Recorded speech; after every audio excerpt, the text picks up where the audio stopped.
Subhanallah walhamdulillah. বিসমিল্লাহির রহমানির রহিম। আসসালামু আলাইকুম, সবাইকে ওয়েলকাম জানাচ্ছি আমার চ্যানেল রুমিস ফ্যাশনেবল হাউসে। আমি ফারহানা ইয়াসমিন রুমি আপনাদের মাঝে আরেকটি নতুন ব্লগ নিয়ে চলে এসেছি। আশা করি আজকের ব্লগটি আপনাদের ভালো লাগবে। আজকে রান্না করব দুপুরের একটু মরিচ করব দুপুরের জন্য, সেটা থাকছে এবং টুকটাক কাজকর্ম দিয়ে আজকের ভিডিওটি সাজিয়েছি। যদিও ইন্ট্রোতে সেগুলি দেখানো হয়নি, আপনারা শেষ পর্যন্ত দেখলেই ভালো লাগবে। তো এখানে রাতের বেলা মুনতাসিরের খুব ইচ্ছে করলো একটু ফ্রেঞ্চ ফ্রাই করে দিতে। তো যদিও আমার ভালো লাগতেছে না করতে, অনিচ্ছাকৃত করে হলেও এসে করলাম আর কি। তো এখানে আমি আগের যে সিম্পল ওয়েতে করা সেটাই করে নিয়েছি, মানে একদম সিম্পল, একটু লবণ মরিচ আর একটু ওখানে দিয়েছিলাম ম্যাগি মশলা, যাতে করে ওদের একটু টেস্ট লাগে। আর ভালো করে শুকিয়ে নিয়েছিলাম টিস্যু দিয়ে পানিগুলি। তো এখানে আর কোনো ফ্লাওয়ার দিইনি, এইভাবে এমনি ভেজে নিচ্ছি। তা আপনাদের কার কী অবস্থা? আমি আল্লাহর রহমতে জ্বর টর কাটিয়ে উঠে এখন ঝরঝরে শরীর নিয়ে আছি, আলহামদুলিল্লাহ, আল্লাহ শুকরিয়া। তো ভালো আছি।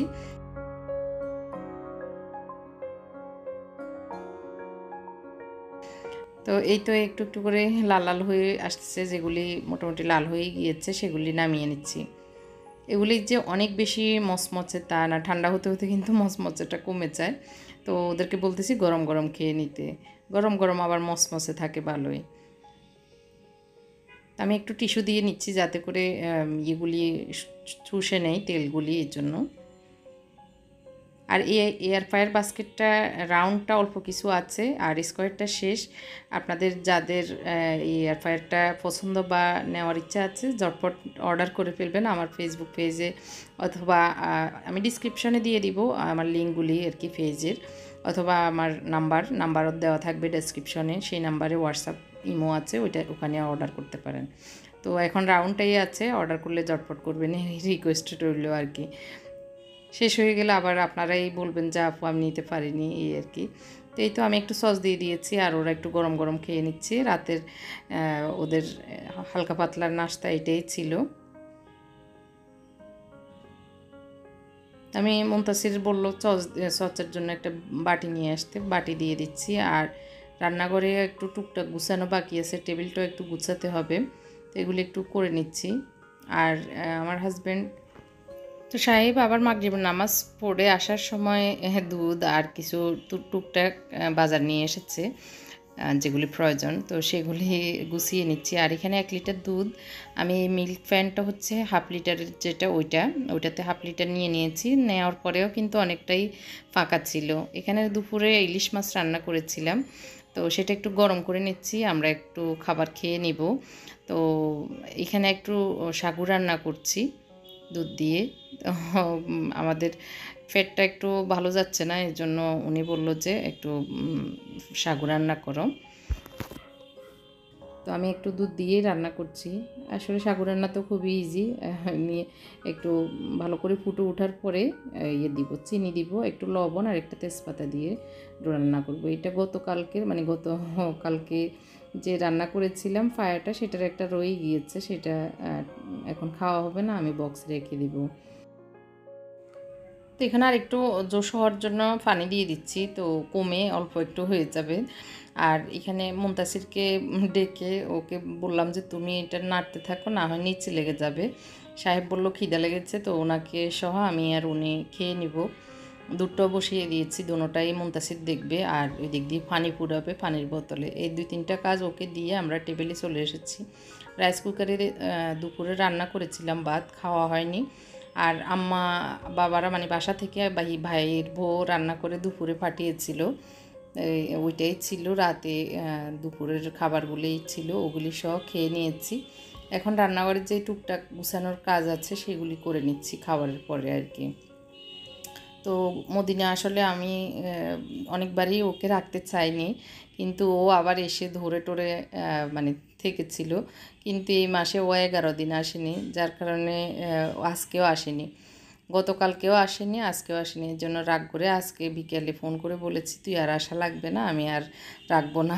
তো আসলে খুব কষ্ট দিচ্ছে, ও যদি না আসবে জানি তখন তো কাজ করে ফেলি, কিন্তু আসবে আসবে আবার অসুস্থতা সব মিলিয়ে আসলে আর সহ্য হচ্ছে না এরকম। তো এই জন্যই আসলে ওকে ফাইনালি বলে দিয়েছে আর আর রাখবো না, আমি দুই দিন পরে এসে টাকা নিয়ে যাই, এটা আর কি।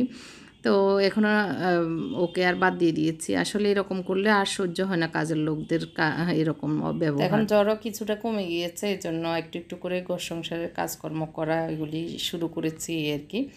এখন হচ্ছে সকালবেলা, যাই হোক মদিনার কথাটা বললাম, মদিনাকে আর রাখবো না সিদ্ধান্ত নিয়েছি, এটাই আমার কথা।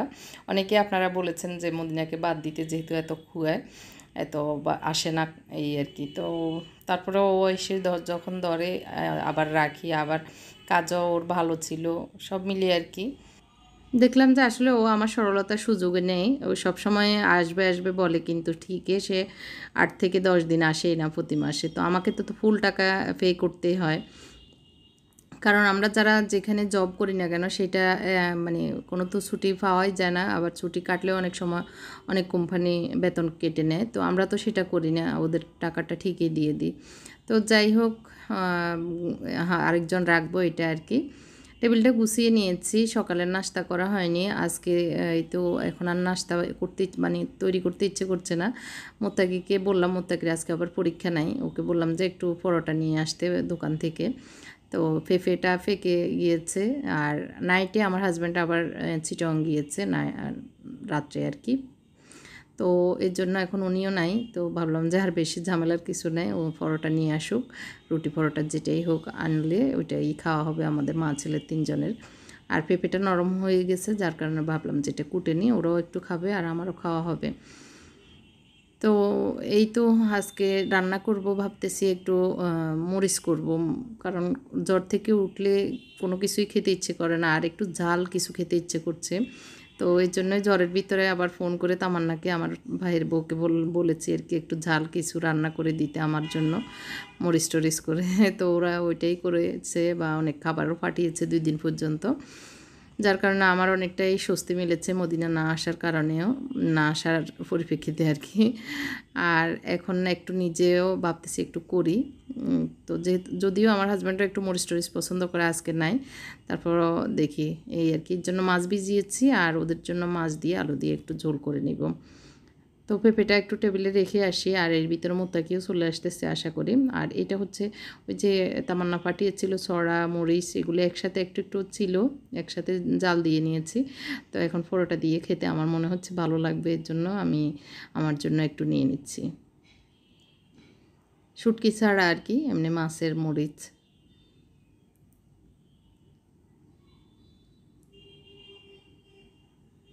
তো এই তো চা বানিয়ে নিচ্ছি, আবার মোত্তাকি বললো একটু চা বানাতে, ও পড়তে বসবে, মানে পড়তেছে, তো একটু পরীক্ষার ভিতরে চা খাবে। ওদের এখন ইদানিং একটু একটু চা খাওয়া হচ্ছে, এমনিতে আমি ছোটোবেলা থেকে কখনোই ওদেরকে চা দিইনি, বা ওরাও খায়নি, ওরকম অভ্যাস ছিল না আর কি।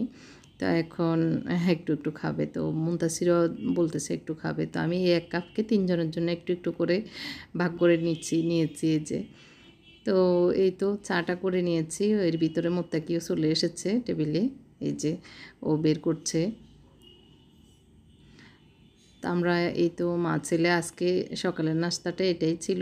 ওরা ডাল নিয়ে এসেছে, বুটের ডাল আর কি, কিন্তু বুটের ডালটা আজকে দেখতেছি অনেক তরল, মানে পানি বেশি, ঝোলটা আর একটু শুকালে খেতে মনে হয় যে আর একটু ভালো হতো। তো আমি খাইনি, ওরাই ডাল খেয়েছে, আর আমি ওই যেটা এনেছি মাছ, ওইটাই দিয়েই খাবো।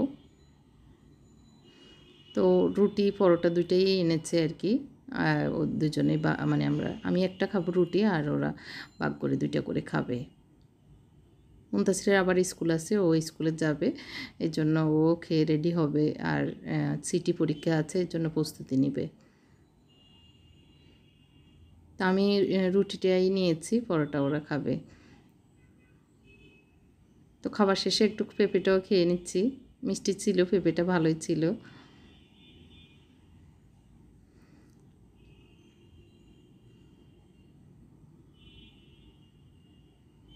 তো খাবার দাবার শেষ করে টেবিলটা গুছিয়ে চলে এসেছি, একটু ড্রয়িং রুমটা মোছামাছি করতে হবে, অনেক দিন হয়েছে মোছামাছি হয়নি, তো এর জন্য এখানে চলে এসেছি। আর এই কেটলিটাতে একটা ফ্লাওয়ার দিয়েছি সবুজ কালারের।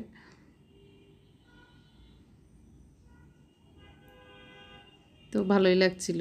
আমি একটু ব্রাশ করে এগুলি জিনিসপত্রগুলি, যদিও বেশি একটা ধুলাবালি নাই, ড্রয়িং রুমে আসলে বেশি আসাও হয় না, আবার বেশি এখানে ময়লাও পড়ে কম মাঝখানে, তো এর জন্য। তো তারপরে একটু ঝাড়া দিয়ে নিচ্ছি, ঘর ঝাড়ু দিব এর জন্য, ঘর ঝাড়ু দেওয়ার আগ দিয়ে। তো রান্নার কিছুটা এগিয়ে রেখে এসেছি। পেঁয়াজ, তারপরে আলু কুচি করা, সেগুলি কুচি করে এসেছি। একটু ওগুলি মাছগুলি আর একটু ঝরুক, মানে পানি ঝরুক এই আর কি। আর আমি ওই দিক দিয়ে একটু কাজটা সেরে যাই, এটা ভাবলাম আর কি।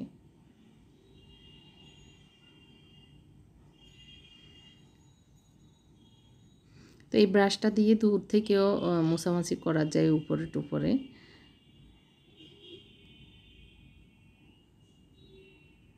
তো আমি উপরের দিকে একটু বাঁকা করে দিচ্ছি, লম্বা করে। বাঁকা করে দিলে সুবিধা হয়, নিচ থেকে আর হাত দেওয়ার দরকার হয় না, উপরে এইভাবে মোছা যায় আর কি।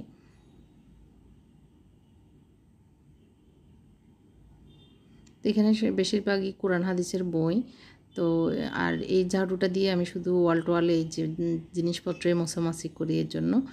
আর মানে নিচে ঝাড়ু দিয়ে বই পুস্তকে লাগানো যায় না, এটা তো আমি আবার ধুয়েও দিই, যেহেতু মাইক্রোফাইবার এগুলি সুতাগুলি, তো অসুবিধা হয় না। তো যাই হোক, মোটামুটি গোছানো মোছামাছি শেষ। একটু ফ্রুটস আছে, ভাবলাম যে গরম অনেক লাগতেছে ড্রয়িং রুমে, আমি আবার ফ্যান দিইনি, কাজ করতেছিলাম কারণ নাকে মুখে ঢুকবে এর জন্য। তো গরম লাগতেছে, ভাবলাম যে একটু পেঁপে খেয়ে নিই, তারপর রান্না করে ঘরে যাব।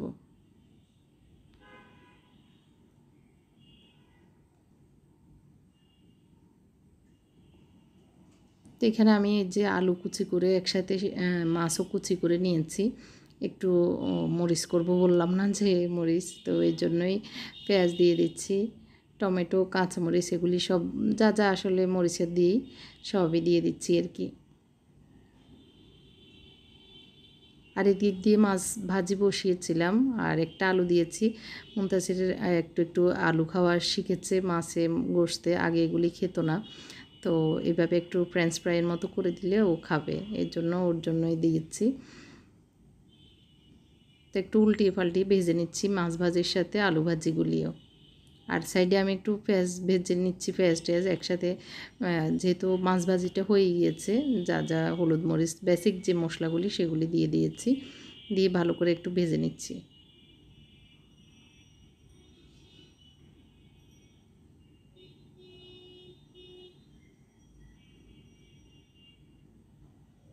তো এই তো নেড়ে ছেড়ে ভালো করে ভেজে নেওয়ার পর দিয়ে দিচ্ছি পানি। পানি দিয়ে ভালো করে জোশ করে নিব। তো ফ্রাই প্যানে একটু বেশি চড়ানো, এর জন্য আমি একটু ছোটো পাতিলে নিয়ে নিচ্ছি আর কি। তো ঢাকনা দিয়ে এটা রান্না করে নিচ্ছি। আর এই দিক দিয়ে এখন রসুন দিয়ে দিচ্ছি, মরিচ পাউডার, কাশ্মীরি রেড চিলি এটা, আর গুঁড়ো হলুদ আর লবণ, সব কিছু একসাথে ভালো করে হাত দিয়ে মেখে নেব। তেলটা এখন দিইনি, তেলটা আমি পরে দিব আর কি। তো এদিক দিয়ে মাছটা হয়ে গিয়েছে, পানি শুকিয়ে গিয়েছে, মাখা মাখা করে এভাবে ভুনা করে নিয়েছি। আর তেলটা ভালো করে গরম করে এই যে যেগুলি মশলাপাতি দিয়ে মাছটা মেখে রেখেছিলাম সেগুলি দিয়ে দিয়েছি কড়াইতে। তো এটা একটু বাটি ধুয়ে পানি দিয়ে দিয়েছি, আবার আমি হাত ধুয়েও একটু পানি দিয়েছিলাম অল্প। তো দেওয়ার পরে এগুলি ভালো করে হওয়ার পরে, কষানো হওয়ার পরে আরও পানি দিয়েছি, দিয়ে এখন ভালো করে জোশ করে মাছটা একদম শুকিয়ে রান্না করে নিচ্ছি। তো আশপাশ একটু ময়লা হয়ে আছে, সেগুলো একটু মুছে নিচ্ছি। তো এর ভিতরে আমার এই মরিচটা হয়ে যাবে, আর একটু শুকিয়ে যাক, কারণ শুকালেই খেতে মরিচ ভালোই লাগে খেতে, ঝাল ঝাল। তো ঝালটা একটু কাঁচামরিচের ঝাল আছে এবং মরিচেও ঝাল আছে, এর জন্য ওইভাবে ঝালটা দিয়েছি আর কি। তো এটা হয়ে ঠান্ডা হয়ে গেছে, এখন মরিচটা হয়ে গেলে চুলাটা অফ করে দিব। তো আলু যেহেতু দিয়েছি আর একটু আলু পানি টানবে, এর জন্য চুলাটা এখন অফ করে দিচ্ছি, সাইড দিকে হয়ে গিয়েছে।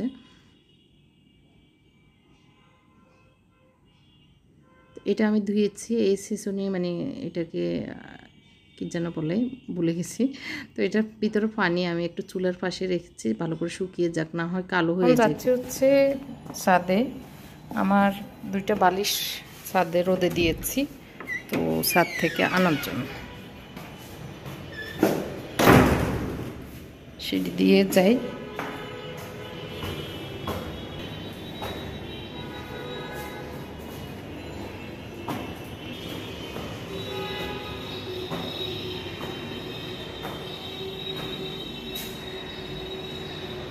আমরা 8 তলায় থাকি, 9 তলায় এই যে আমাদের উপরে বরাবরই এইখানে কি সুন্দর হাতের কারুকাজ করা, সে অনেক ডিআইওয়াই করা জিনিসপত্র দিয়ে সাজিয়ে রেখেছিল দরজাটার সামনে আর কি, মেন রোডের সামনে। তো আমার 2টা বালিশ সেগুলি পুরনো, তো একটু মনে হয়েছে চ্যাপটা হয়ে ঠান্ডা হয়ে আছে, এর জন্য ভাবলাম এগুলি রোদে দিয়ে দিই। ছাদে আসলে বোঝা যায় না, রোদ দেখা যায় না, ঘর থেকে রোদ প্রচণ্ড দেখা যাচ্ছে। তো একটু উল্টিয়ে দিচ্ছি, ভাবতেছি না, আমি আবার দেখতেছি না, নিচে পর্যন্ত একদম গরম হয়ে গেছে। আর এসে খুব মনটাই ভালো হয়ে গেছে যে অন্যদের গাছের জিনিস, তারপরেও কি সুন্দর লাগতেছে, ডালিম ধরে আছে, তারপরে কি সুন্দর সতেজ সবগুলি গাছ, পেয়ারা গাছ, এখানে কয়েক ধরনেরই পেয়ারা গাছ, পেয়ারা ধরে আছে, তারপরে আম গাছ, লেবু গাছ, করলা গাছ, অনেক ধরনের জাম্বুরা গাছ।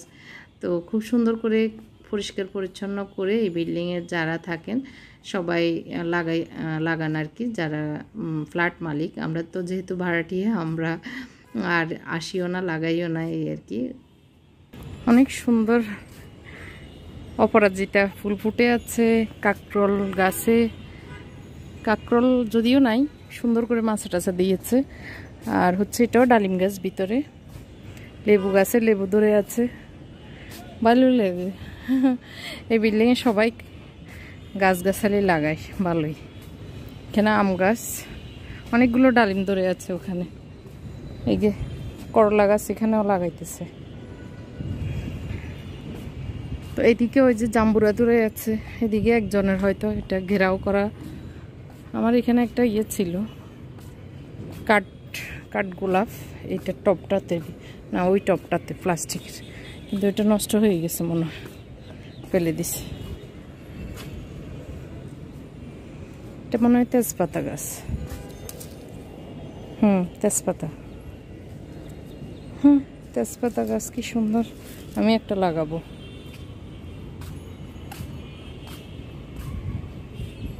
নিয়ে যায় একটু, যা হয়েছে হয়েছে, আবার উঠানামা ঝামেলা, এগুলো ভালো করে ফিটে নিব, বাসায় গিয়ে পরিষ্কার করে। তো বাসায় যাই, আর আকাশটা মেঘলা হয়ে আসবে মনে হচ্ছে, এখনও রোদের ছোঁয়া আছে, যে মেঘের নিচে রোদের আবার দেখা যাচ্ছে এই যে। তো বাসায় এসে এখন খিদেও লেগেছে, আমি নামাজ কালামা পড়ে নিয়েছি এর ভিতরে, আর খাবার খেয়ে নিচ্ছি। বিকেলে গোসল করব, আরও কিছু কাজ আছে সেগুলি সেরে, তো শুধু মরিচ দিয়েই খাবো, এর জন্য একটু মরিচ বেশি করে নিচ্ছি। আরও আমার হাজব্যান্ডও না আজকে ফায়দা উঠিয়ে নিচ্ছি আর কি। তো এই ছিল আমার আজকের ব্লগ, কেমন লেগেছে কমেন্ট করে জানাবেন। আল্লাহ হাফেজ, আসসালামু আলাইকুম।